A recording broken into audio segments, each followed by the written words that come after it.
Cette vidéo va vous montrer comment calculer une moyenne.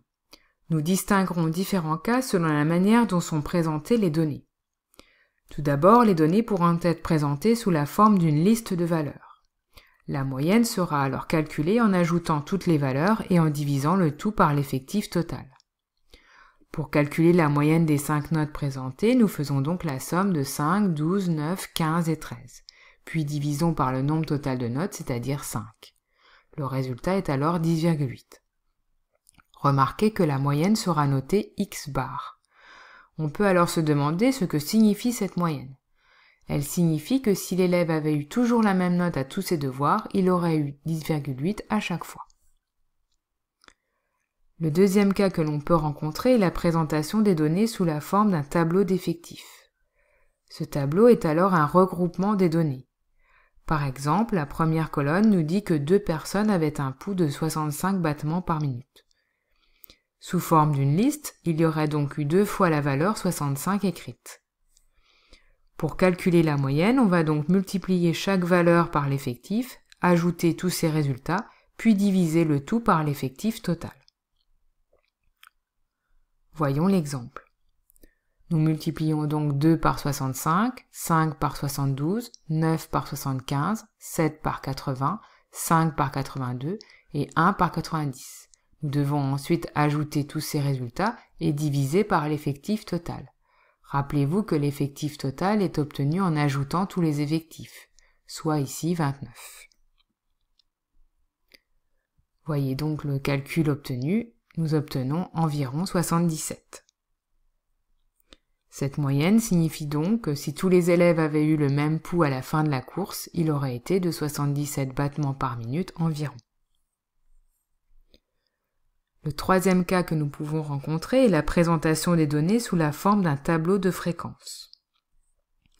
On calculera dans ce cas la moyenne en multipliant chaque valeur par la fréquence correspondante, puis en ajoutant tous ces produits. Notez bien qu'on ne divisera pas par l'effectif total car cette division a déjà été effectuée pour obtenir les fréquences.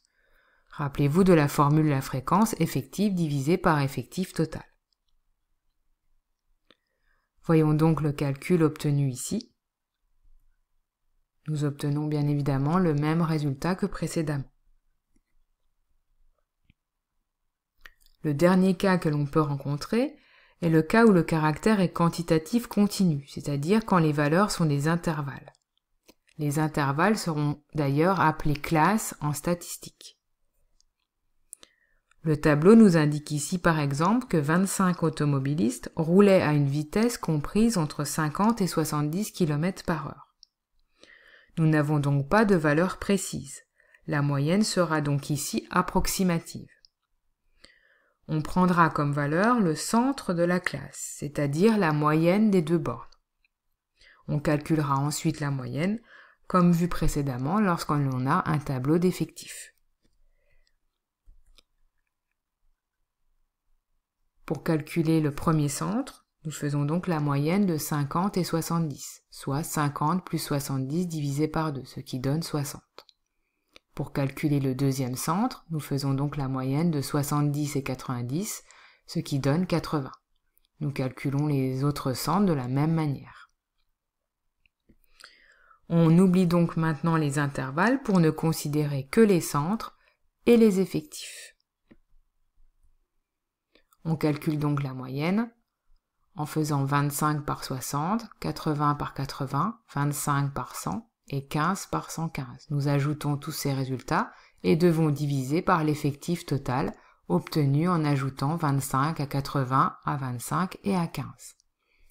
Le résultat donne alors environ 84.